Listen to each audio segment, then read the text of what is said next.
जय हिंद। आप सभी अच्छे होंगे। हालांकि जब तक जॉब नहीं हो जाते हैं तो ऐसे ही अच्छे होंगे। आप लोग अभी देखे हैं, सर्दी के बाद गर्मी आई, फिर सर्दी आएगी। लेकिन सर्दी आए या ना आए, अब की बार आप सभी के शरीर पर वर्दी आनी चाहिए। इस आशा और विश्वास के साथ हम लोग आर्मी अग्निवीर की तैयारी करें। तो इस वीडियो में मैं science special previous year question है, टॉप 30 क्वेश्चन को हम कराने जा रहे हैं।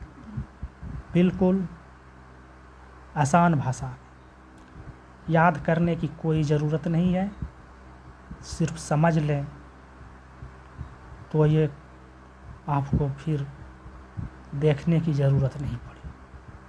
तो हम पहला क्वेश्चन से स्टार्ट करते हैं। पहला क्वेश्चन है, स्पष्ट दर्शन के लिए न्यूनतम दूरी कितनी होती है? स्पष्ट दर्शन यानी कि स्पष्ट दृष्टि के लिए, दृष्टि का मतलब दर्शन ही होता है, के लिए न्यूनतम दूरी कितनी होती है? तो आप लोग 10th में भी पढ़े होंगे, 25 सेंटीमीटर होती है। किसी भी वस्तु को देखने के लिए कम से कम 25 सेंटीमीटर की दूरी पर उसको रखना ज़रूरी होता है, तभी हम उसे ठीक तरह से देख सकते हैं। तो दृष्टि जो है, दृष्टि की जब बात आई है तो दृष्टि दोष को भी पढ़ लें। आप सभी जानते हैं कि दृष्टि दोष 4 प्रकार के होते हैं: निकट दृष्टि दोष, दूर दृष्टि दोष, जरा दृष्टि दोष और अबिंदुकता।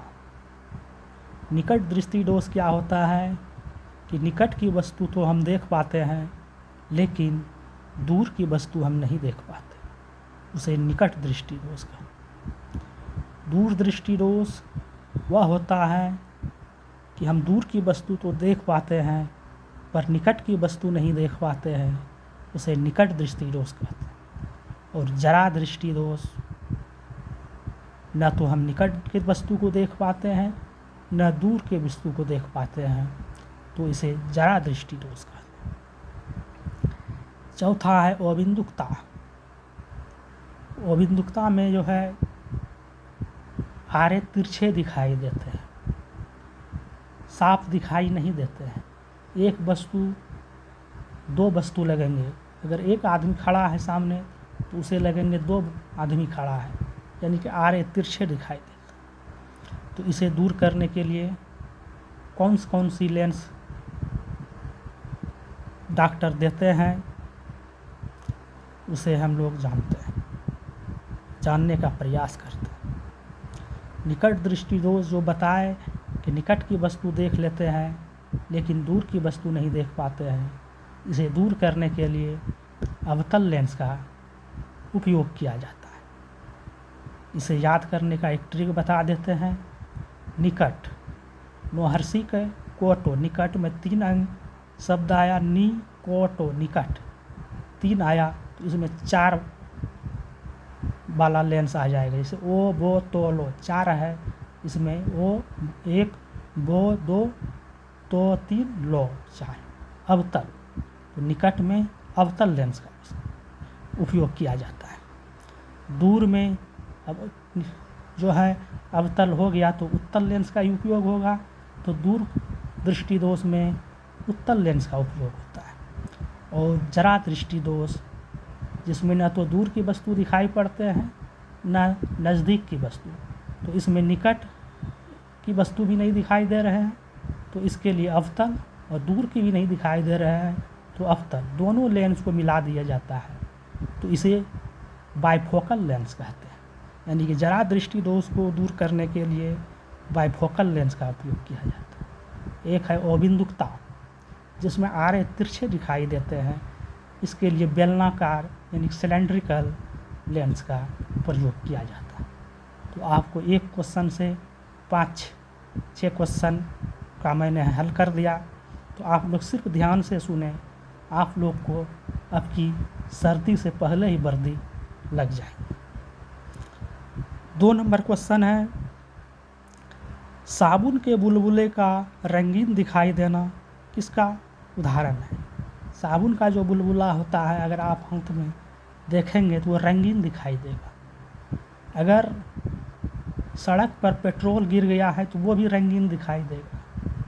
तो इस तरह के रंगीन दिखाई देने वाले वस्तु जो है व्यतिकरण कहलाते हैं। इसका आंसर सी होगा, व्यतिकरण। अवतल, अपवर्तन, परावर्तन तो आप जानते हैं अपवर्तन के 2 नियम होते हैं, आपतित किरण, परावर्तित किरण और आपतन बिंदु पर डाला गया अभिलंब, तीनों एक ही तल में होते हैं। तो आपतित किरण क्या होता है? सूर्य से आने वाली किरण को आपतित किरण कहते हैं, और जो सूर्य से किरण आया किसी वस्तु पर पड़ा और फिर वापस लौट गया तो उसे परावर्तित किरण कहते हैं, और जिस बिंदु पर गया तो उसे अभिलंब कहते हैं। तो तीनों एक ही तल में होते हैं। डी नंबर है प्रकीर्णन। प्रकीर्णन के कारण जो है आकाश नीला दिखाई पड़ता है। आकाश नीला कैसे, किस कारण दिखाई पड़ता है? प्रकीर्णन के कारण। अब हम लोग क्वेश्चन नंबर 3 पर चलते हैं। सड़क की रोशनी पर पीले लैंप में किस धातु का प्रयोग किया जाता है? सड़क की रोशनी में जो है एक ऊपर जो रोशनी दिया जाता है तो उसमें पीले लैंप में किस धातु का प्रयोग किया जाता है?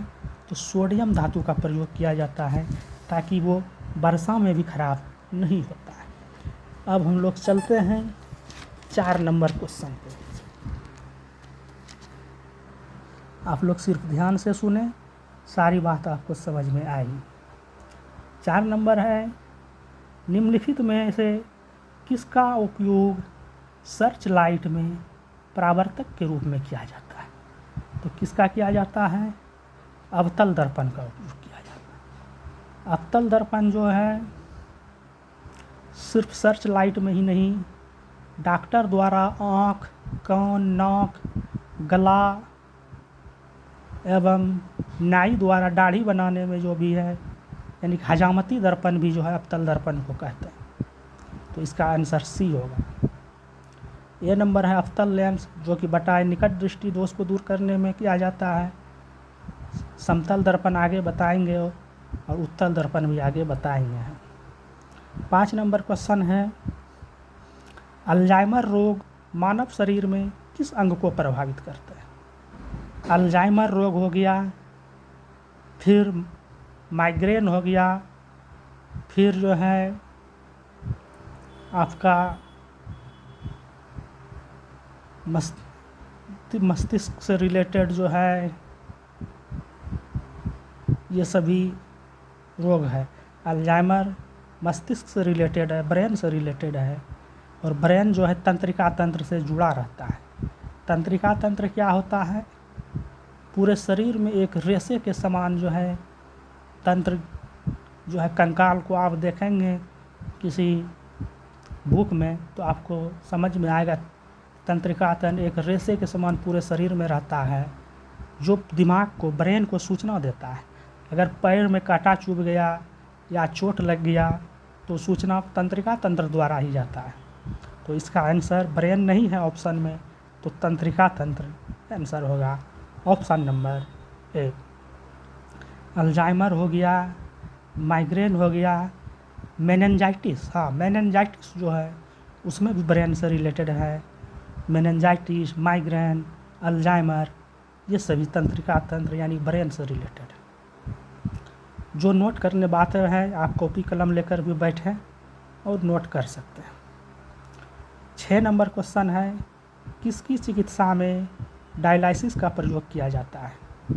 तो आप लोग नाम सुना होगा डायलिसिस का, कि कोई भी जो है मरीज़ डायलिसिस पे पड़ गया है। क्यों पड़ गया है?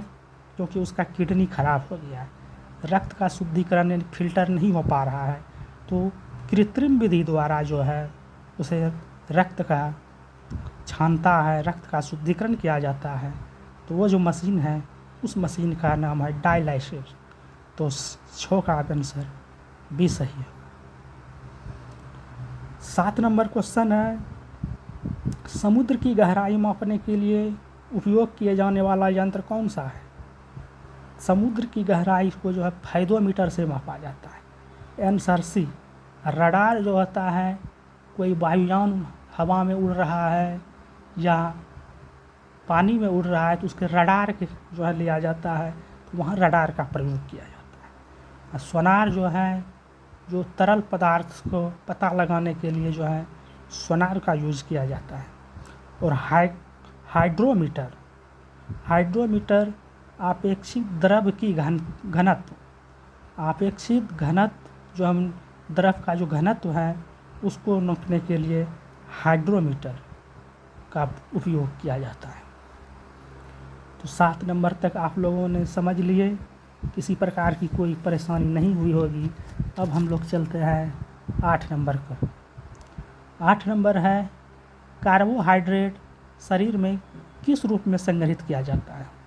आप सभी जानते हैं कि खिलाड़ी जब खेलते हैं तो उसके शरीर में कार्बोहाइड्रेट की ज़रूरत होती है, उसे ग्लूकोज दिया जाता है क्योंकि ग्लूकोज में कार्बोहाइड्रेट रहता है। तो कार्बोहाइड्रेट शरीर के किस रूप में रहता है? ग्लाइकोजन के रूप में रहता है लीवर में। अगर जो है उस समय उसे ग्लूकोज नहीं मिला तो लीवर में जो ग्लाइकोजन के रूप में कार्बोहाइड्रेट है, वहाँ से कार्बोहाइड्रेट टूटता है और उसे शरीर की जो है पूर्ति करता है। 9 नंबर क्वेश्चन है, निम्न रोगों में से कौन सा जीवाणु जनित रोग नहीं है? Diphtheria, plague, pneumonia, dengue. Dengue मच्छर काटने से होता है, जो वायरस से होता है, तो यही जो है जीवाणु से नहीं होता है, बाकी सभी जीवाणु से होता है। डिप्थीरिया भी जो है जीवाणु से होता है। प्लेग जो भी जीवाणु से होता है। निमोनिया तो आप लोग जानते हैं कि बच्चों में जो है ज़्यादा होता है निमोनिया, उसको जो है आप सुने होंगे कि शीशा में रखा गया है, तो निमोनिया के कारण उसे टेम्परेचर दिया जाता है। निमोनिया में जो बैक्टीरिया होता है उसे फेफड़े पर अटैक कर लिया जाता है, जिससे उसे श्वास लेने में काफ़ी परेशानी होता है। तो डिप्थीरिया, प्लेग, निमोनिया ये सही जीवाणु जनित रोग है, जबकि डेंगू जो है वायरस से होता है। अब 10 नंबर क्वेश्चन है, वह उपकरण जो विद्युत ऊर्जा को यांत्रिक ऊर्जा में परिवर्तित करता है उसे क्या कहते हैं? उसे मोटर कहते हैं। यह फिजिक्स का सवाल है। वह उपकरण जो विद्युत ऊर्जा को यांत्रिक ऊर्जा में परिवर्तित करता है वो जो है मोटर है, जबकि डायनेमो जो है और जनरेटर, डायनेमो और जनरेटर इसका उल्टा है, ये यांत्रिक ऊर्जा को विद्युत ऊर्जा में परिवर्तित करता है। ट्रांसफार्मर जो है विद्युत चुंबकीय सिद्धांत पर कार्य करता है। बहुत इम्पोर्टेंट क्वेश्चन है, ट्रांसफार्मर किस सिद्धांत पर कार्य करता है? तो विद्युत चुंबकीय मैग्नेट के सिद्धांत पर कार्य करता है। 11 नंबर क्वेश्चन है, राइबोसोम निम्न में से किसके लिए कार्यस्थल है? आप सभी जानते हैं राइबोसोम को प्रोटीन की फैक्ट्री कहा गया है। राइबोसोम को जो है प्रोटीन की फैक्ट्री कहा गया है, इसलिए इसका आंसर ए होगा। जबकि प्रकाश संश्लेषण आप सभी जानते हैं कि पेड़ पौधों में होता है। पेड़ पौधे जो है प्रकाश संश्लेषण सूर्य की उपस्थिति में करते हैं। पेड़ पौधे में जो हरा रंग होता है क्लोरोफिल के कारण होता है, और जल और वायुमंडल से CO2 प्रकाश के लाइट और क्लोरोफिल मिलकर प्रकाश संश्लेषण की क्रिया करती है। फिर से समझ लें कि पेड़ पौधे में प्रकाश संश्लेषण होता है, और प्रकाश संश्लेषण के लिए 4 चीज़ों की आवश्यकता होती है: जल, कार्बन डाइऑक्साइड, क्लोरोफिल और सनलाइट। पेड़ पौधे को जल जो है जड़ से प्राप्त होता है, और CO2 कार्बन डाइऑक्साइड वायुमंडल से प्राप्त होता है।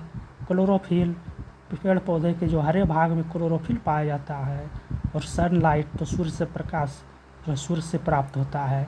इस क्रिया में जो है इस सभी प्रक्रिया मिल करके प्रकाश संश्लेषण करता है, जिसके बाद जो बनता है पेड़ पौधे में ग्लूकोज बनता है, जो कि वही ग्लूकोज जमा होते होते वो फल बनता है और बाय प्रोडक्ट के रूप में ऑक्सीजन निकलता है, जो ऑक्सीजन मनुष्य जो है श्वास लेने में उपयोग करता है, प्रयोग करता है। तो आप लोग ने इसे समझ गए, प्रकाश संश्लेषण। उसके बाद है वसा संश्लेषण। संश्लेषण मतलब होता है निर्माण करना।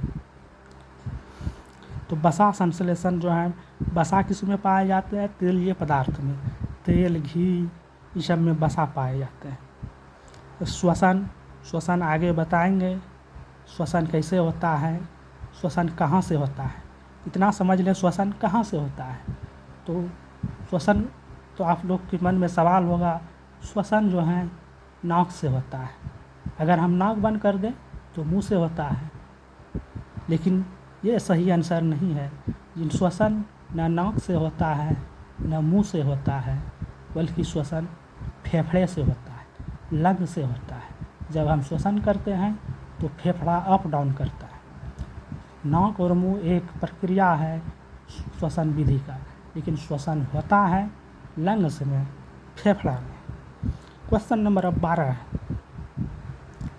टाइलिन डैश का पाचन एंजाइम है। टाइलिन जो है मुंह में पाया जाता है, लार में, लार में जो है ये पाया जाता है, इसलिए लार का पाचन एंजाइम है।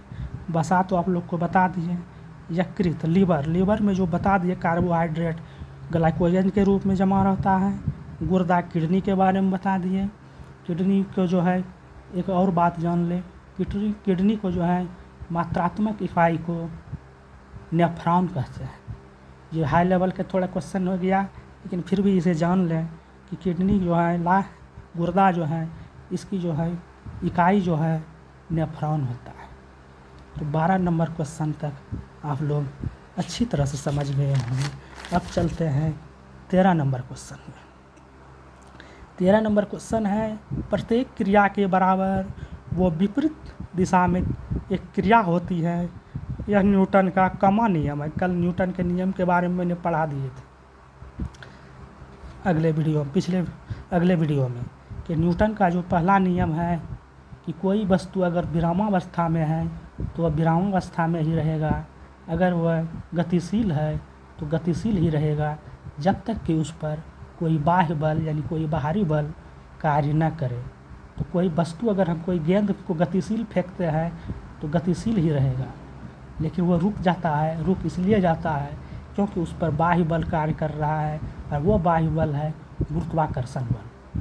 गुरुत्वाकर्षण बल के कारण ही ऊपर फेंका गया वस्तु नीचे भी आता है, जो कि कल मैंने बता दी। दूसरा नियम है, इसमें बल का व्यंजक F बराबर ma प्राप्त होता है। m जबकि द्रव्यमान और ये गुरुत्वाकर्षण है, गुरुत्व बल है। और तीसरा नियम है कि प्रत्येक क्रिया के बराबर वो विकृत प्रतिक्रिया होती है। अगर कोई वस्तु को हम जितना स्पीड से हम दीवार में मारेंगे, वो दीवार भी उतने स्पीड से उछल से रिटर्न करेगा। किसी को हम जितना तेज से मारेंगे शरीर में, उतना ही चोट हमको भी लगेगा जितना उनको चोट लगेगा। वो तीसरा नियम है। इसका उदाहरण है कि जो है नाव से अगर कूदेंगे तो नाव हल्का पीछे आ जाता है, उसके बाद कूदते हैं। ये भी एक नियम है, तीसरा गति नियम न्यूटन के। उसके बाद जो है गाड़ी अचानक रुक जाता है तो आगे की ओर झुक जाना, ये भी तीसरा गति नियम है। तो आप लोग ने इसे समझ लिया न्यूटन के तीनों गति नियम को। अब चलते हैं 14 नंबर क्वेश्चन। पानी के अंदर हवा का एक बुलबुला किस तरह बर्ताव करता है? तो ये अवतल लेंस की तरह बर्ताव करता है, और अवतल लेंस का दूसरा नाम अवसारी लेंस है। इसे मैंने नोट कर दिया है, आप लोग भी नोट कर लें कि अवतल लेंस का दूसरा नाम अवसारी लेंस है। अब चलते हैं 15 नंबर क्वेश्चन पर कि वनस्पति विज्ञान के जनक कौन है? वनस्पति विज्ञान के जो जनक हैं थियोफ्रेटस है, ऑप्शन डी। जबकि पूछे प्राणी विज्ञान के जनक कौन है तो अरस्तु। और पूछे जीव विज्ञान बायोलॉजी, जिसमें बॉटनी और जूलॉजी दोनों आते हैं, उसके जनक कौन है तो वो भी होगा अरस्तु। ये नंबर ऑप्शन है लिवोजियर। लिवोजियर ने रसायन विज्ञान का जनक कहा जाता है। आप लोग नोट करते जाइएगा जो इम्पोर्टेंट पॉइंट है। लिवोजियर को जो है रसायन विज्ञान का जनक कहा जाता है। ऑप्शन सी है लुएनहॉक। लुएनहॉक ने जीवाणु की खोज किए थे, यानी कि बैक्टीरिया का खोज किए थे। तो लुएनहॉक जो है हो जाएगा बैक्टीरिया का खोज करने वाला, यानी कि बैक्टीरिया का जन्मदाता। उसके बाद है आपका वायरस। वायरस का खोज किसने की थी? आप लोग हमें बताएंगे कमेंट करके। अगले वीडियो में मैंने इसे बताएंगे, आप लोग देखते हैं इसे बता पाते हैं कि नहीं। और आज 30 क्वेश्चन करना था, लेकिन आज किसी कारणवश नहीं कर पाए, जिससे हमें दुख है। पर हम आगे आप लोगों की ये एक से एक वीडियो लेके आएंगे। आप लोग ध्यान से सुनेंगे तो आप लोग, हमें उम्मीद है कि आप अब की बार सर्दी से पहले ही वर्दी पहन लेंगे। तो इस वीडियो में आज इतना ही। अगर आपको इस वीडियो अच्छा लगे तो लाइक, शेयर, सब्सक्राइब ज़रूर करें। धन्यवाद।